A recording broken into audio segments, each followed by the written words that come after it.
Assalamualaikum warahmatullahi wabarakatuh. Oke, untuk pelajaran kita pada pagi ini, kita akan menyentuh tentang penyediaan asid karboksilik dan sifat kimia asid karboksilik. Oke, jadi sebelum ni kita telah pun didedahkan dengan apa itu asid karboksilik. Oke, dia ialah suatu sebatian yang mempunyai formula AM CN H 2N tambah 1 COOH. Okey, CnH2n tambah 1 COOH. Dan N ini bermula dengan 0, 1, 2, 3 dan seterusnya. Kenapa bermula dengan 0? N0 ni bukan bermaksud karbonnya kosong. Okey, N0 ini bila kita ganti ke dalam formula AM, dia akan jadi C0 H20 tambah 1 COOH, kan? Okay, jadi C0 tu maksudnya tak adalah C0 H2 darab 0 0 0 tambah 1 1 lah, maksudnya ada H. C tak ada. Okey. Jadi N0 ni bukan yang bermaksud tak ada karbon, dia masih ada satu karbonnya. Karbonnya ialah satu atom. Untuk molekul yang inilah. Okey. Jadi ini kalau satu atom karbon namanya ialah asid metanoik. Okey, satu atom karbon meta, kan? Kalau dia adalah asid metanoik, ada COOH, namanya ialah asid metanoik. Okey, kita lihat penyediaan asid etanoik. Macam mana asid etanoik ini disediakan? Okey, asid etanoik dia disediakan melalui etanol lah. Okey, etanol tu kita pernah bincang ni dalam tindak balas kimia etanol. Okey, etanol dia akan dipanaskan secara reflux dengan ejen pengoksidaan seperti larutan kalium dikromat berasid, okay, K2Cr2O7, atau larutan kalium manganat berasid, okay, untuk menghasilkan asid etanoik. Okay. Jadi apabila tindak balas selesai, warna campuran akan berubah dari jingga ke hijau. Ini untuk kalium dikromat, K2Cr2O7. Ini untuk kalium dikromat. Kalau awak guna kalium manganat yang ini, okay, kalium manganat ni kalium manganat 7 berasid, dia berubah dari ungu ke tidak berwarna.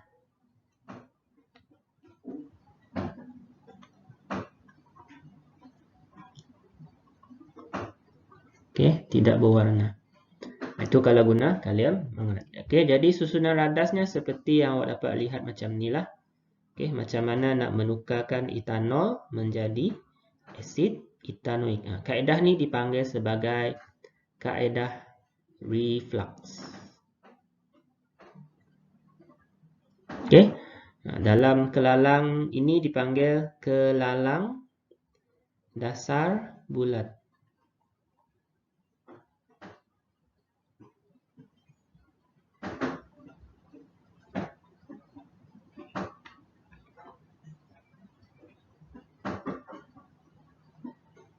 Dasar bulat. Sorry, pen saya bermasalah. Dasar bulat, round bottom flask. Okey.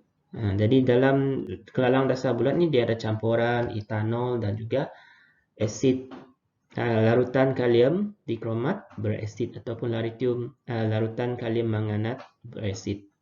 Oke, dia akan dipanaskan dan nanti lama-kelamaan semua etanol ni akan bertukar menjadi asid karboksilik. Okey. Dia tak akan terbebas keluar lah. Sebab apa? Sebab dia disejukkan di sini dalam kondenser Liebig. Dia akan menguap. Okey. Jadi yang keluar tu mungkin wap air wap air. Okey. Kalau asid karboksilik yang terhasil dia akan masuk semula ke dalam campuran ini. Okey. Jadi kaedah reflux ini kenapa guna kaedah reflux? Untuk memastikan etanol bertindak balas lengkap dengan ejen pengoksidaan.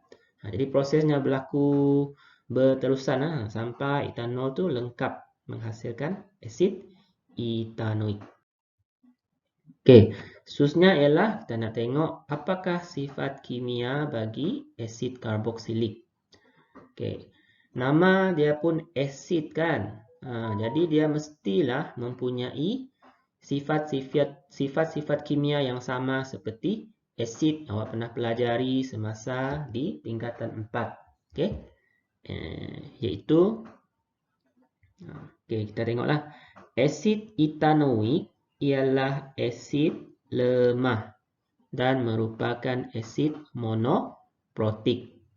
Asid etanoik ialah asid lemah. Semua asid karboksilik ni kebanyakan semuanya ialah asid lemah. Asid kuat yang kita pelajari ialah asid hidroklorik HCl, asid sulfurik H2SO4 dan asid nitrik HNO3. Ini asid kuat. Asid lemah ialah asid etanoik. Asid monoprotik sebab hanya mempunyai satu ion hidrogen apabila satu molekul asidnya mengion. Asid diprotik yang kita belajar ialah asid sulfurik. Asid sulfurik diprotik.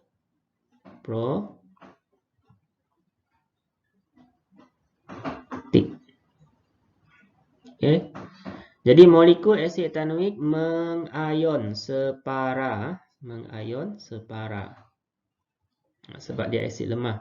Mengion separa dalam air, menghasilkan ion hidrogen dan ion etanol. Jadi kepekatan ion hidrogen ni dia rendah. Kita ingat balik definisi bagi asid lemah. Okay.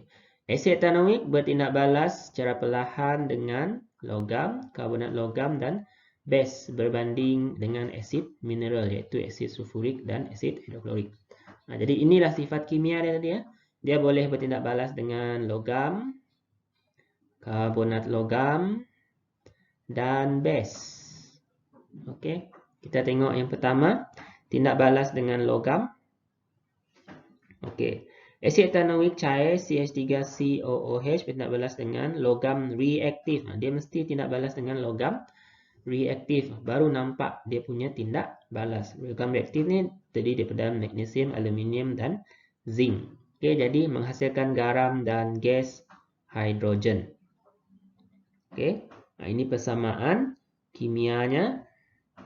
Asid etanoik tindak balas dengan zinc, hasilnya zinc etanoat dan gas hidrogen. Ini namanya larutan zinc etanoat yang terhasil tu. Okay. Tidak berwarna. Dia tidak berwarna. Jadi kalau awak nak dapatkan dia dalam bentuk pepejal, okay, sebab dia tadi dalam bentuk larutan kan. Jadi awak kena panaskan. Kalaulah ada kan soalan macam ni. Panaskan. Sehingga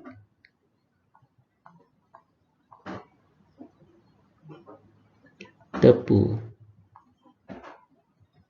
Tepu ni maksudnya sehingga dia dah pekat lah. Nanti dia akan membentuk hablur. Okey. Jadi kenapa formulanya macam ni? CH3COO kurungan 2 zinc. CH3COO kurungan 2 zinc. Okey, kita tengok ni ada nota di sini kan. Zinc tu Zn2 positif ionnya. Ion etanoat CH3COOH. Dia daripada asid etanoik kan. Asid etanoik CH3COOH. Jadi H dalam asid ni dia akan dikeluarkan lah. H kan bercas positif, ion hidrogen bercas positif. Jadi ion etanoat ni dia bercas negatif. Jadi bila negatif, CH3COO ni dia akan bersilangkan dengan inilah. Maksudnya awak perlu ada 2 ion etanoat. Sebab tu dia yang ini formulanya. Baru saja keluar SPM 2020 ini tadi. Soalan ni tulis persamaan kimia bagi tindak balas antara asid etanoik dengan logam apa itu? Kalsium. Okey. Yang kedua, tindak balas dengan karbonat logam. Tindak balas dengan karbonat logam. Boleh bertindak balas dengan karbonat logam menghasilkan garam, gas, karbon dioksida dan air. Sebagai contoh, tindak balas asid etanoik dengan kalsium karbonat menghasilkan gas karbon dioksida dan air. Inilah soalan yang baru keluar 2020 ni tadi. Asid etanoik CH3COOH tindak balas dengan kalsium karbonat, hasilnya kalsium etanoat. Tadi bahan ini tadi asid etanoik.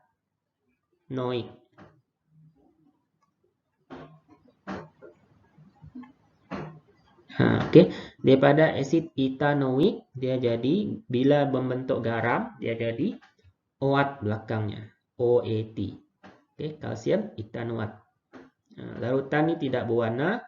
Jadi kalau awak nak dapatkan garamnya, awak kena panaskanlah macam tadi. Panaskan sehingga tepu.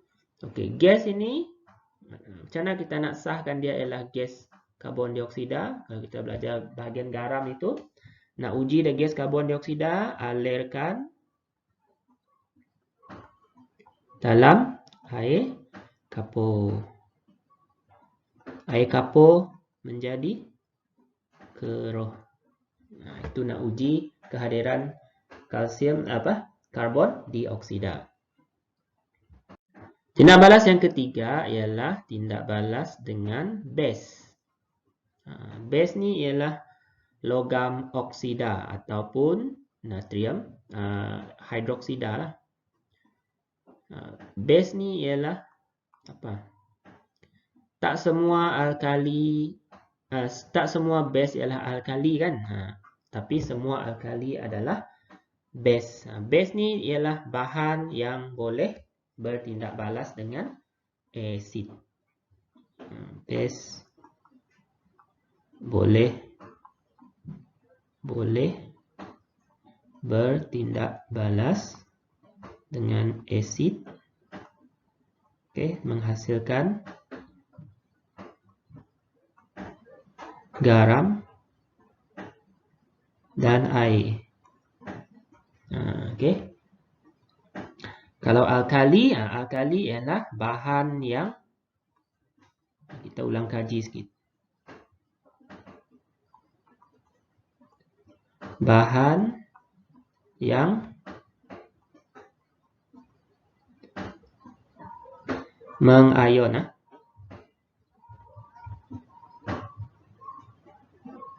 dalam air menghasilkan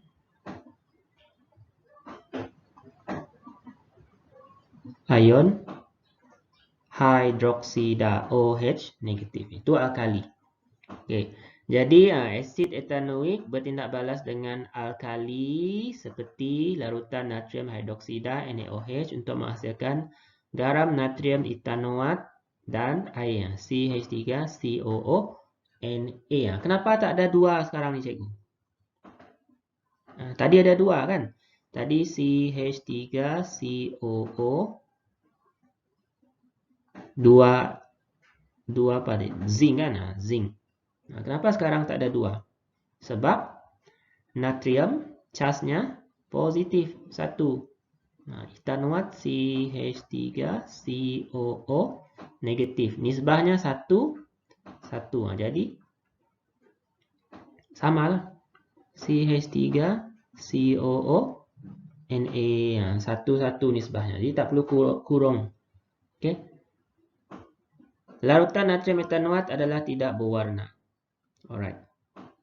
Okey, jadi kegunaan dalam kehidupan harian. Okey. Nah, kalau awak disengat oleh penyengat. Okey, penyengat. Anda boleh menggunakan cuka untuk disapu pada bahagian yang disengat. Okay. Sengatan penyengat bersifat alkali dan boleh dineutralkan dengan cuka yang mengandungi asid etanoik, yang merupakan asid lemah. Haba yang dibebaskan semasa peneutralan adalah rendah dan tidak mencederakan kulit. Pernah keluarlah dalam soalan SPM. Dia bagi situasi anda telah disengat oleh penyengat. Okay.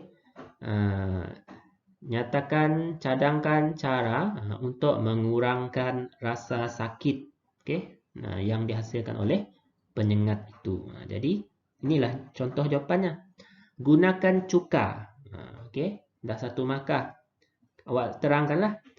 Sengatan penyengat bersifat alkali.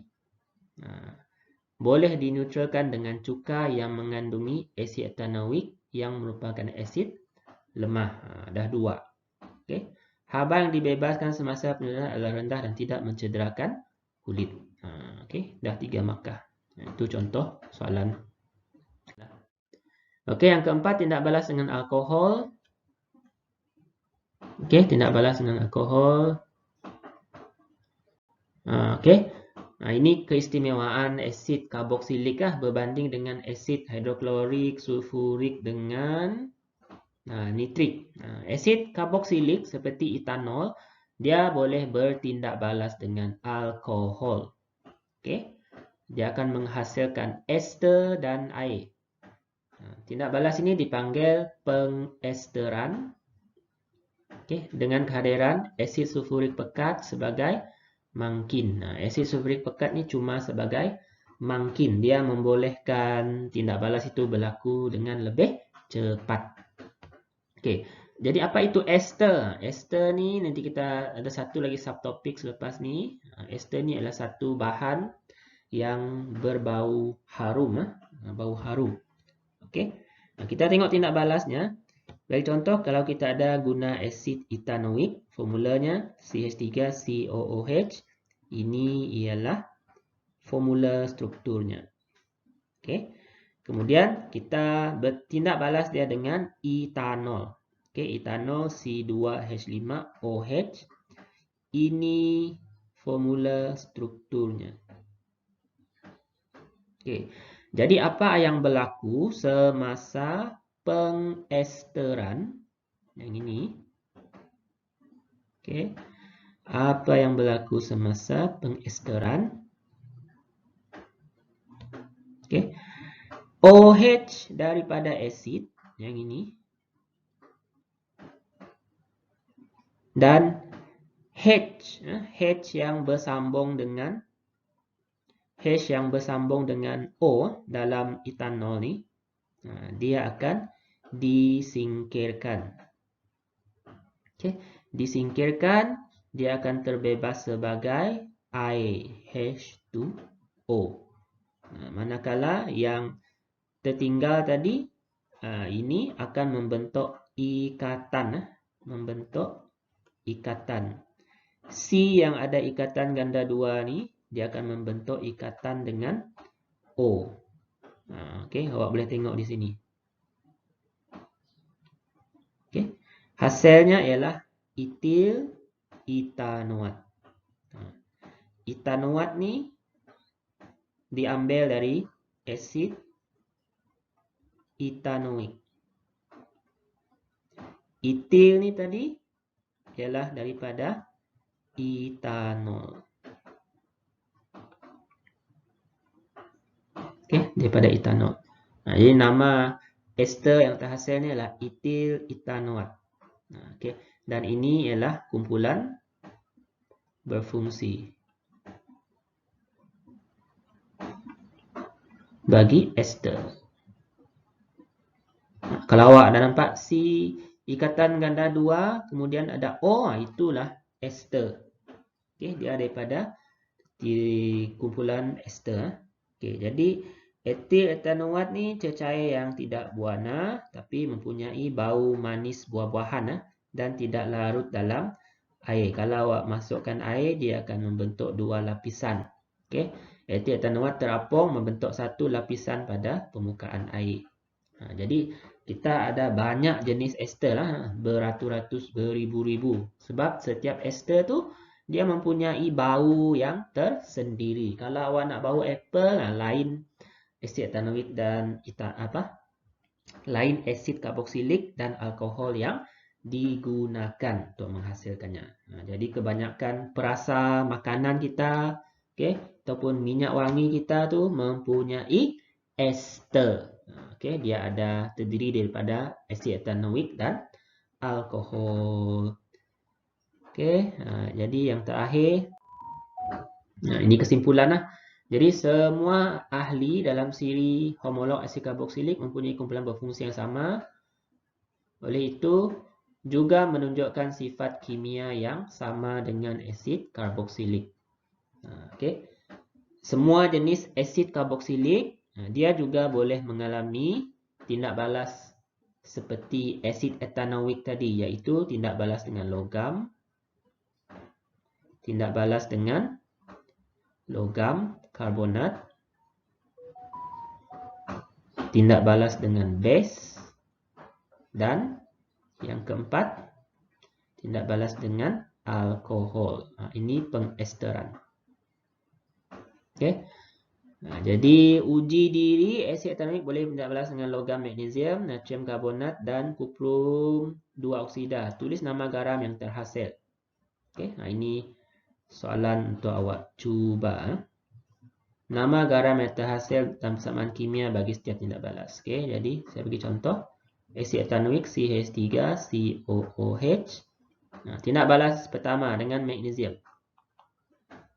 Apa persamaan kimianya? Tindak balas dengan logam, dia akan membebaskan gas hidrogen. Jadi hidrogen ini dia akan menjadi gas hidrogen lah. Jadi yang tinggal ialah ethanoat dan magnesium. Dia akan membentuk ini bercas negatif. Nanti hasil di sini magnesiumnya bercas positif. Apa hasilnya? Ethanoat CH3COO negatif, ion magnesium Mg2 positif. Kita silangkannya. Jadi CH3COO kurungan 2 Mg. Jadi namanya di sini bukan CH3COO 2 Mg. Apa namanya? Apa nama yang terhasil ni? Namanya ialah magnesium ethanoat.